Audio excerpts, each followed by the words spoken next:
The sugya chosen, you may have found relevant because we're in the midst of a war.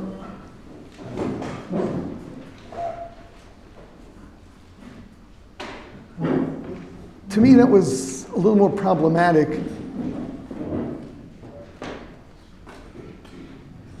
because we're going to be going in a different direction. And maybe someone's going to take this as our questioning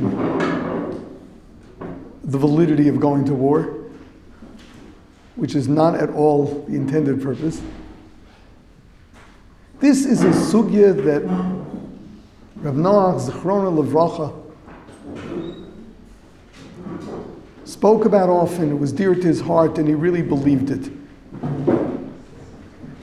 So rather than talking about it, let's delve right into it. The Rambam in Hilchos Malachim, and first of all, I think it's interesting, the Shabsi Franco Rambams, which are known, all the work that was done, that was invested, it was known to be the most accurate Rambam out.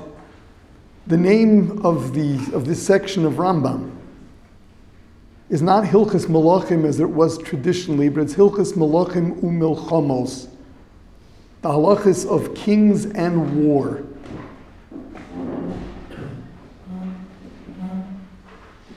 And the Rambam writes, Ein HaMelech nilcham tchila elal Milchemes Mitzvah.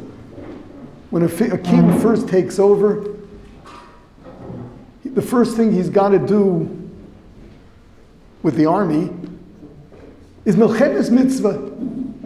There's Milchemes Mitzvah, Milchama that we're commanded to do it. There's Milchemes Rishus, Milchama that the king is allowed to declare. So Ein HaMelech nilcham tchila Milchemes Mitzvah.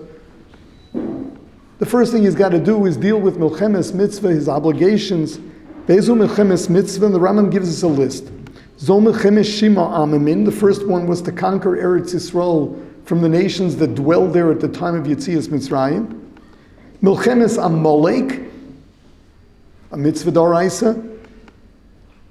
Ve'ezras Yisrael mitzar shebo aleihem. The third form of Milchemes Mitzvah is saving the Jews from an enemy that attacked them. V'achar kach Milchemes harishus. After that, the king can choose to declare war in an area where there's no chiyuv to do so. V'hi, what is Milchemes harishus? Ha-milchama shenilchamim shar ha'amim, wars against other nations. Kidei laharchiv gvul Yisrael ulharbos b'gdulaso v'shemo. And that is to expand the borders of Eretz Yisrael past the ones that we had previously. Ulharbos b'gdulaso v'shemo, and also to build up the name of the kingdom, of the monarchy. Remember, the king represents the Jewish nation. Building up the kingdom.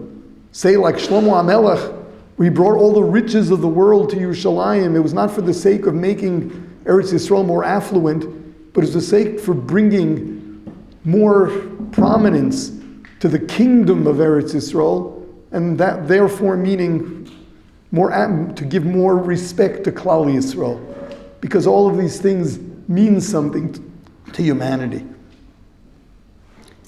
Says the Rambam, Milchemes Mitzvah ein tzorech little barishus bezdin. For Milchemes Mitzvah, the king does not have to consult with Bezdin, meaning the Sanhedrin. He doesn't have to ask them. Anytime he feels like it, he can go and do Milchemes Mitzvah. The Kofa Omlat says, and he can force the nation to go to battle.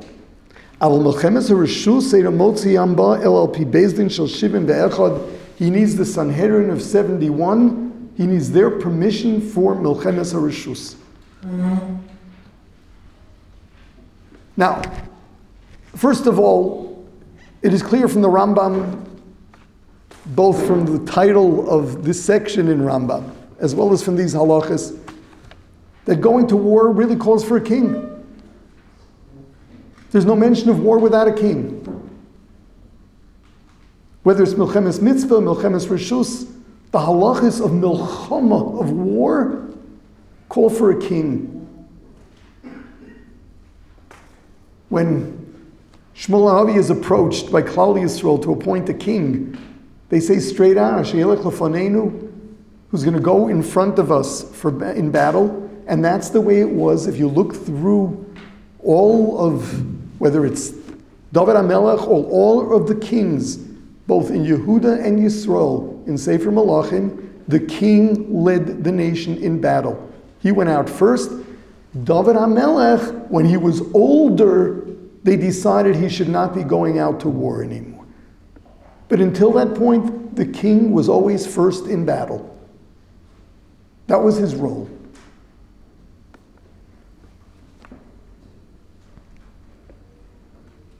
But the Rambam says a chiddush, all you need is the king. For Milchemes Mitzvah, he does not need a permission of the Sanhedrin. Now this is the Rambam Shita, at least in the Yad here in Mishnah Torah. What is it based on? The Gemara at the beginning of Sanhedrin, talking about the different number of dayanim you need in the different kinds of batei din, for dinei momenis, for dinei nefashis. When it comes to war, so it says, Milchemes Harishus needs a Sanhedrin of Ayin Aleph, from which the Rambam deduced that if it's a Milchemes Mitzvah, you don't need that.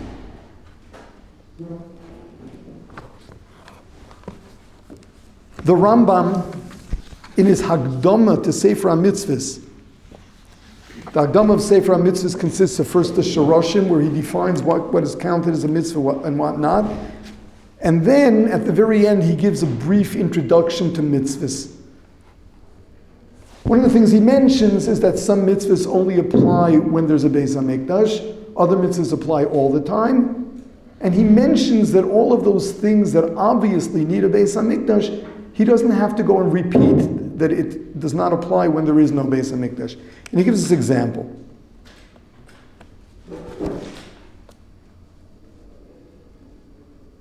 And he writes, V'yodua, Shahamilchomos v'kibush ha'arotzos. You don't have that in front of you. The Milchemes and kibush ha'arotzos lo yeh ela b'melech uva'atzas Sanhedri Gedola v'kohen Godel. Right, Milchemes need a king, a Sanhedrin, a Kohen Gadol. Kamosh Ne'amar, he brings the pasuk, Lifnei El Lozer HaKohen Ya'amod. What do you need a Kohen Gadol for? For the Urim V'Tumim. The Urim V'Tumim that were worn, the Shem Hashem that was inside the garment of the Kohen Gadol in Bayis Rishon, in the first Beis HaMikdash. He would have to ask, as we find David HaMelech consulted with it regularly, he would have to ask through the Kohen Gadol, the Urim V'Tumim, the letters in it would light up, and he would ask whether or not he should go to war.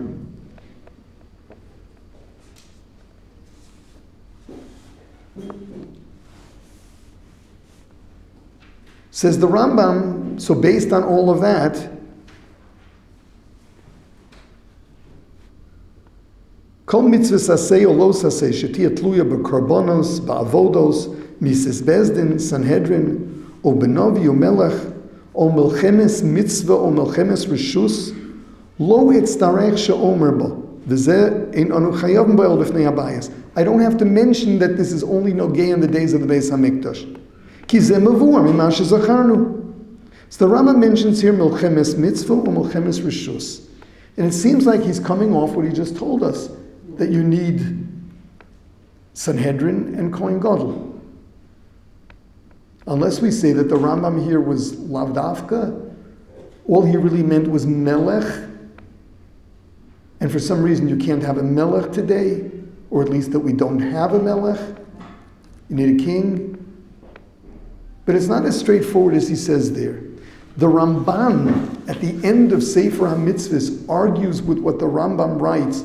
Well, first he's arguing that the Rambam doesn't bring a mitzvah, that the king has to consult with the Sanhedrin and the Urim V'Tumim. He writes that he's talking about the Urim V'Tumim.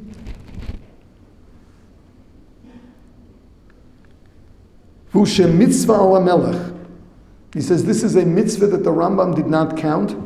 It's a mitzvah on the king. Ola shofet hamotzi ha'am la melchama bei milchemes reshus bei milchemes mitzvah lish'ol b'urim v'tumim tchila v'al pihem yisnaheg shenemar v'lifnei Elazar HaKohen yamod v'sholo b'mishpat urim lifnei Hashem al piv yetzu v'al piv yavo. And he brings the Gemara in Brachis of David HaMelech consulting with the Urim V'Tumim. It seems that the economy was not all that great in Klal Yisrael, so they decided, you want to boost the economy, you go to war. So he went and he asked the Urim V'Tumim. Gemara in the beginning of the first parak of Brachis.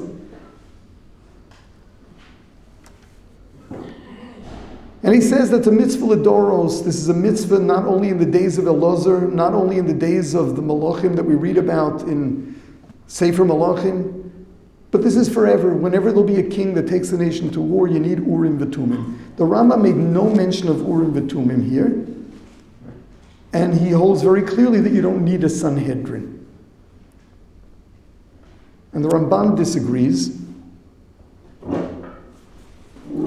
So now we have a question. Based on the Ramban, it's clear that you cannot have Milchemes Mitzvah today. Because you need a Melech, a Sanhedrin, and Urim V'Tumim. How about the Rambam? The Rambam just seems to say that you need a Melech. He doesn't mention Urim V'Tumim, and he says clearly that you don't need the Sanhedrin for that. We have this stira from the Rambam in his Akdama. But it would seem like, according to the Rambam at least, you need a king. And without a king, it doesn't work. The Ramban added the word shofet, which means the shoftim in the days of the shoftim before the Beis Hamikdash. We didn't yet have a king, but we had Urim V'Tumim and we had a Sanhedrin. The shoftim too could take the people out to battle. They also had the status of king with regard to battle. So the question is, according to the Rambam, could you have Milchemes Mitzvah today? Certainly, according to the Rambam, we can't.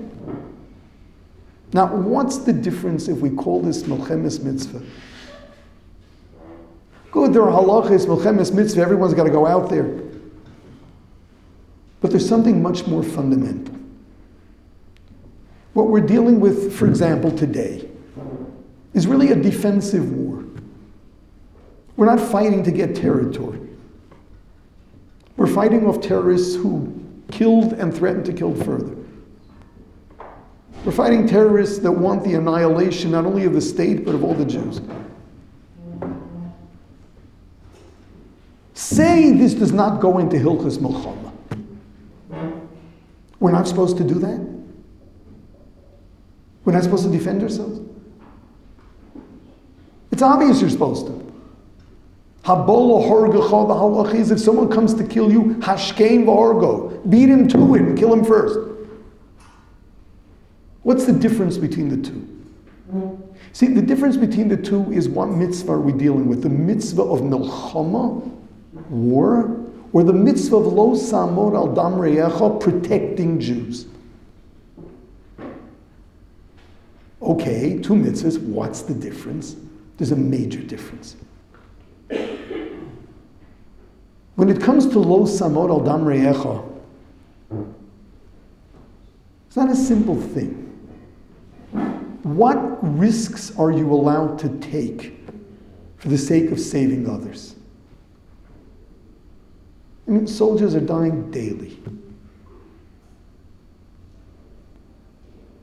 The question is for lo samad al dam reyecha, what is one allowed to do? If it is not milchama, who has to make these decisions? And do you make the strategic calculation of how many people you allow yourselves to lose in battle over the gain of protecting the Yeshiva, of protecting perhaps different settlement cities.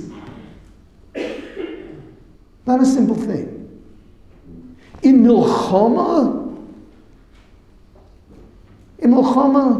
in war, it is the nation that is fighting, and you, what does it say, Kofin, send everyone out to battle even though they may lose their lives.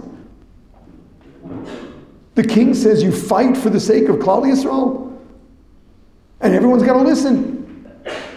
Lives are going to be lost. That's what battle's like. In fact, that's what kings were always about in the olden days. There were wars. Yes, maybe they won the war, but they lost lots of people in the process. That's what a war is. When the Torah allowed for war, the Torah allowed making all of those risks, taking all those risks, making all those decisions. You don't have to sit there and calculate, well, how many people are we willing to lose? In Lo Saman Al Dam Re'echa, furthermore, there may not even be a halacha of risking your life to save someone else's. You can perhaps volunteer if it's to save the many, but you're not mechuyev to. We've spoken about that on a different occasion. That's in Lo Saman Al Dam Re'echa. Milchemes is a whole different story. So there's a real shaila, is there Hilchos Milchemes today, or is it just Lo Saman Al Dam Re'echa?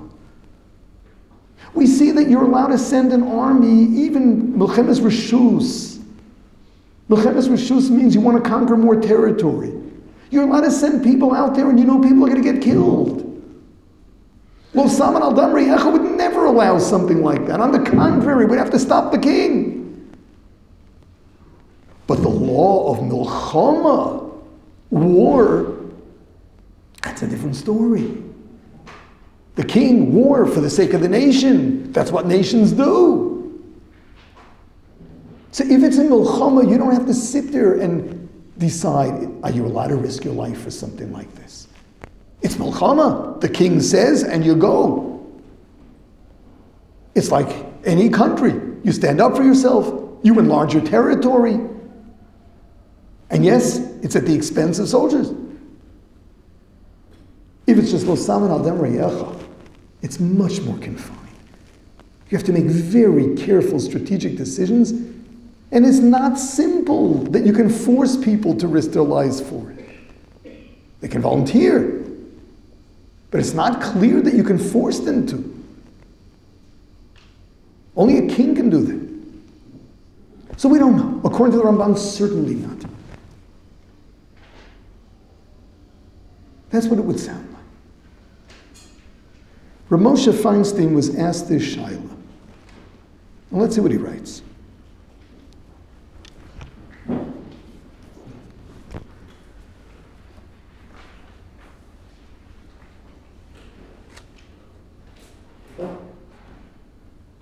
Yeah, this is Tov Shin Lamed Tes a while ago. Maldas Kvod Yedidi Agon Rav Nochem Trebnik Shlita Av Bezen Varam B'Kfar Chabad Eretz Yisrael. He was asked a shaila. Is this Milchemes Mitzvah to protect Jews in Eretz Yisrael? Hine Kimedumani Shiadu Darki L'Kvod Torosa Harama. I would think that you know my manner. Eini Mamar Lohoshiv Afla Shol Osi. Even people ask me shailas, I'm not quick to answer. I take my time, and I don't answer everything. L'dvarim shalom nishalti, anything that I was never asked, lo she'ach klal sha'oshiv. Anything I wasn't asked for sure, I didn't answer. I'm not writing theoretical tshuvas. I'm not writing theoretical responsa in answer to questions that were never asked. Afshi yazeh she'la protis b'dinei yisur ve'heter, even if it's a private question. In Yisur ve'heter, what's kosher, what's not kosher, what are you allowed to do, what are you not allowed to do. V'kol tshuvosi afla sholem also hoyirak binyonim protim. My tshuvas are for individual things. Shenogea lahayochid shesholosi. V'dafka k'shol hoysa p'gia le'zarav. I'm very careful. It's very important. I will not answer a shaila if I know that this person has a rabbi. Why isn't he answering his rav? If I'm answering, it's as if I'm diminishing the status of that person's rav. Sheila klolis lo ashafti miolam lo b'ksav lo balpeh. a question of policy, general policy, I don't answer. Not personally, not in writing. It seems that in the question he insinuated that Reb Moshe Feinstein already gave a psak on this.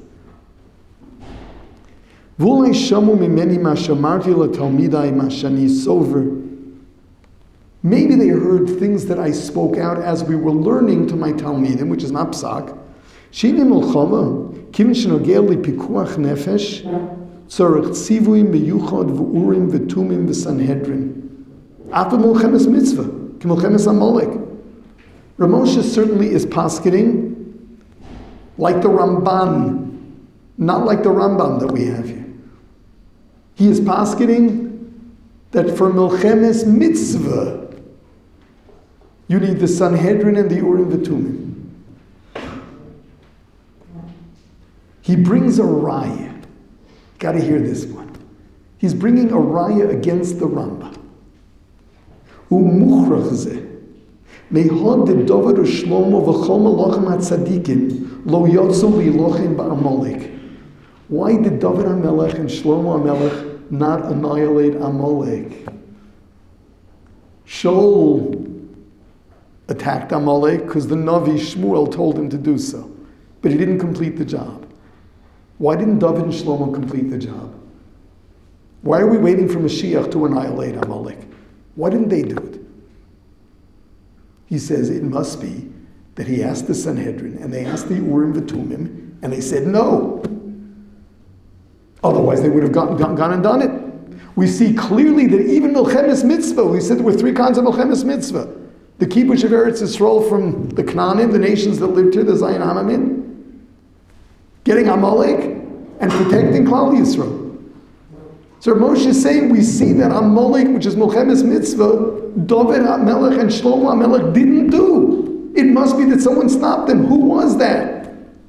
It must be the Sanhedrin and the Urim V'tumim, and even a Milchemes Mitzvah you've got to ask. So he's following the Ramban. This is interesting. This is so pashut, you can't argue with it. What happened to the Rambam?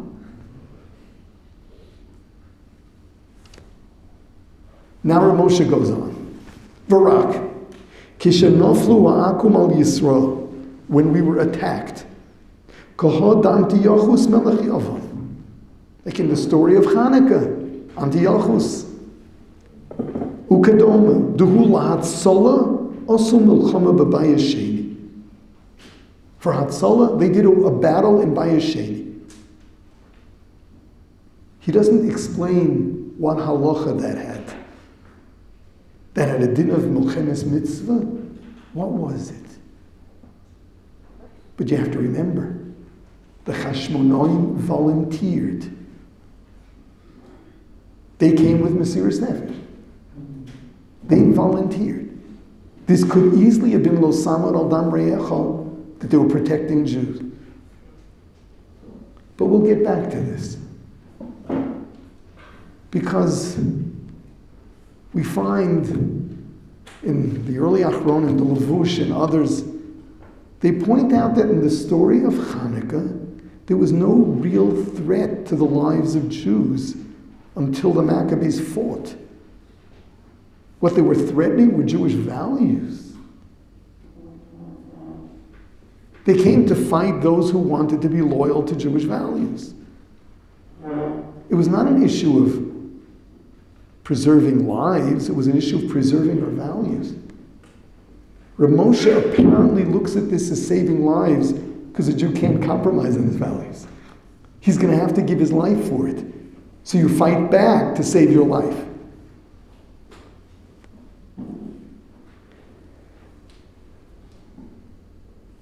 So Moshe says, "V'lo damti klum, aflo b'machshava." I never even thought about this. Eich lachriya. Kilo shayich shirish mimena mish v'yadam b'malchus hashaletas be'eretz Yisrael manimelu. They're not asking me. I have no reason to think about it. When we'll have an Urim V'tumim, we'll be able to decide these matters.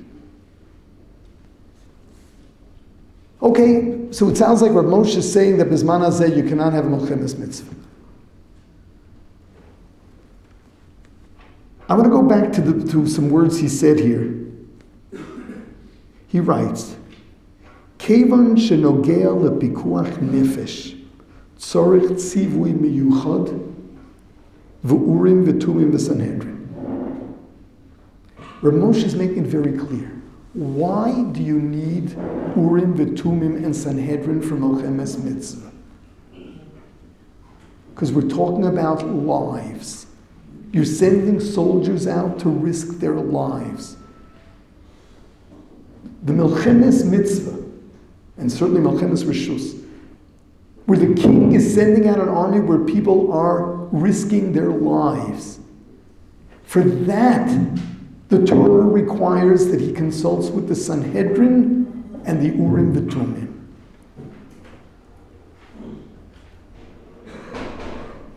If we could theorize a Milchemes mitzvah where there was no threat to anyone's life, would you need Sanhedrin and Urim v'tumim? One can even ask, do we even need a king? We're talking about kings, we're talking about physical battles, again, where there's loss of life. If we could theorize a Milchemes mitzvah with no loss of life, do you need any of these conditions? Certainly the Sanhedrin over to Rav Moshe drops, and for that matter, we wonder if you even need a king. So where do you have that? So here we get to the very end of the Rambam. For those of you that were involved in the learning session out in the Vaseret, you saw this Rambam. So I'd like to just quote one part of it here.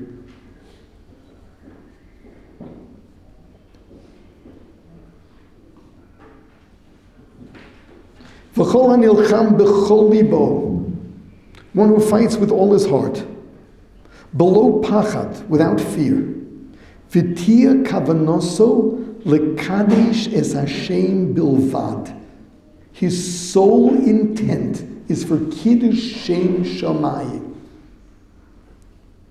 Muftach lo shelo yimatzei nezek v'lo yegeu ra.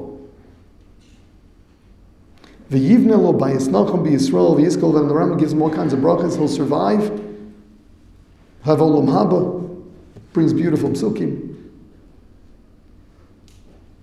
Rav Noach would always say that the Rambam here defined the justification for all milchemes. What is it? Just because the other nations do it, we've got to do it too. We believe in war. The Rambam is writing here, the idea of a Jewish victory, rule over Eretz Yisrael, expanding the land when there's a monarchy, certainly protecting Jews, that's Kiddush Shem Shamayim. Why is it that the king can force people to risk their lives? Because that's Kiddush Shem Shamayim. What is the mitzvah of Kiddush Shem Shamayim? It's to give your life for Shem Hashem. The Rambam is saying that the underlying purpose of all Milchemes mitzvah, Milchemes Rishus even, is Kiddush Shem Shamayim. Otherwise there'd be no justification to have people risk their lives. So we take a look at the mitzvah of Kiddush Hashem. V'amitzvah chiyas, he shetzivanu lekadesh Hashem, v'hu amru v'nikdashti b'sog b'nei Yisrael, v'inyin zos ha-mitzvah she'anachnu mitzuvim lefarsem ha'emunah hazos hamitas ba'olam v'shol nefache behezik shum mazik. The mitzvah of Kiddush Hashem is to publicize emunah in Hashem, Shem Shamayim, at any expense. So yes, you got to even risk your life for it.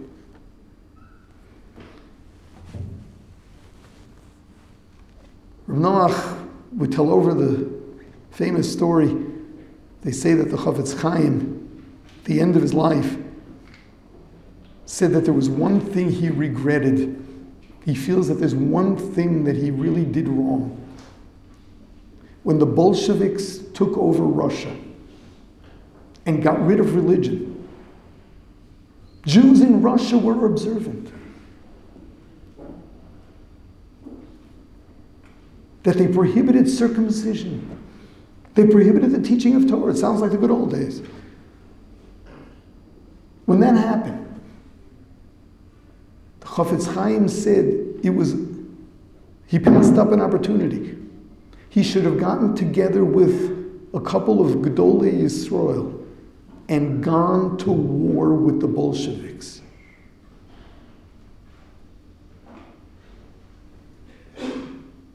It was a Milchemes Mitzvah. That's what he called it. Now, there he was willing to risk his life. He was not forcing anyone else to. But to physically go to war. Rav Noach used to say, it is obvious that when Emunah is gone, it is a Milchemes Mitzvah to bring it back. You could say there are all kinds of Holochos of Milchemes Mitzvah, perhaps a king, Sanhedrin, Urim V'Tumim. That's only when there's a question of risking one's life. What if Emunah has nothing to do with carrying a gun? What if Emunah means dedicating your life to getting Jews to understand the truth of Hashem? Really all of mankind, but beginning with Klal Yisrael. So this is Milchemes Mitzvah. This is a war. It's a war without guns. It's a war without ammunition. It's a war where you're not risking your life. You don't need a melech for this. Rav Noach claimed that we have an obligation of Milchemes Mitzvah to stamp out atheism in Klal Yisrael and in the world. We have a Milchemes Mitzvah for Jews to be ma'aminim in Hashem, in Torah, Torah shebiksav and Torah shebal peh, to know that Hashem loves them. This is a Milchemes Mitzvah. Everyone's got to do this. Milchemes Mitzvah. You take the chassan and kala out of the chuppah and send them to war. Everyone, absolutely everyone without exception, has to dedicate his life to bringing emunah to Klal Yisrael. How do you do it?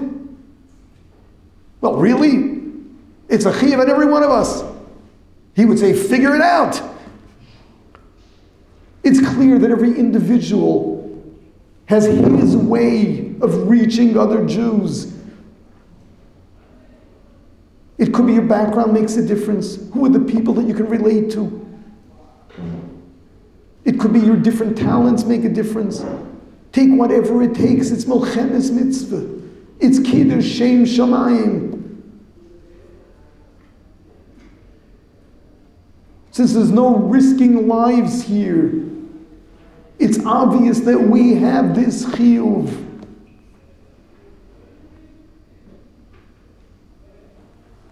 When we speak of the obligation to do Kiruv, so there are lots of different sources that are mentioned. Chofetz Chaim himself has 4 essays on it. Rav Noach would say this is Milchemes Mitzvah. It's incumbent upon every Jew who knows better to do what he can to bring emunah to as many Jews as he can reach.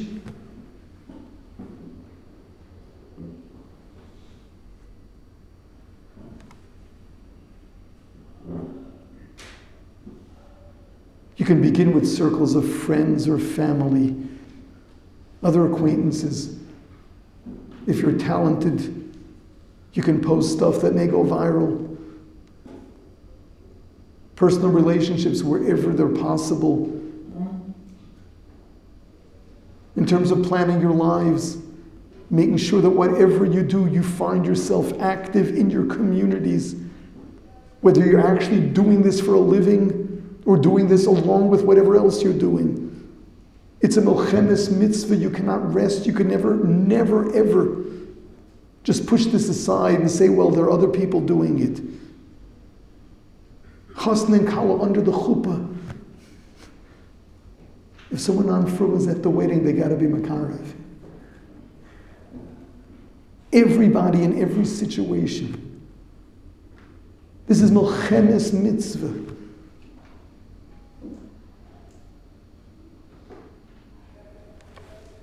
Ranoch lived this. Ranoch lived this. This bothered him. Long before there was Kiruv. This was on his mind. What are we going to do to save Klal Yisrael? How are we going to be Makadesh Shem Shemayim?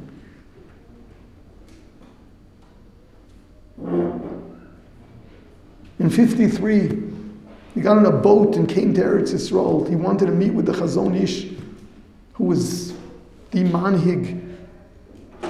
He was the leader everyone looked up to. He wanted to discuss with him how we can save the Jewish people. Boat rides took a long time. By the time he got here, the Chazon Ish was nifter, the Chazon Ish passed away. But Rav Noach discovered Eretz Yisrael. And he felt this was the place. He felt this was the place. Yes. And he started yeshivas. He got people together. And he really founded the Kiruv movement. And what was driving him was Milchemes mitzvah. We can stop at nothing. There's nothing more important. You stop whatever you're doing, you gotta get this done. That's why you're all here.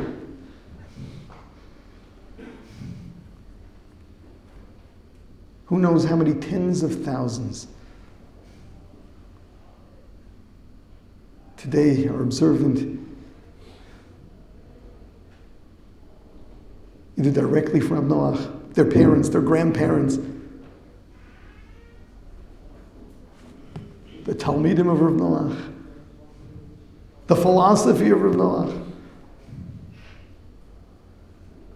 But as they would always remind us, it's a drop in the bucket. The goal is every Jew. The goal is every Jew. We've won some battles, but we're losing the war. Everyone's got to feel this. Everyone's got to feel their responsibility. Plan your life. Plan your life. What are you going to do for the war effort? How are you going to bring Emunah back to the Jewish people? How are you going to be Makadesh Shem Shemayim? That's what we're about. This is no little matter. This is not just another nice mitzvah. This is Milchemes mitzvah. This is Kiddush Shem Shemayim. This is at the forefront of all.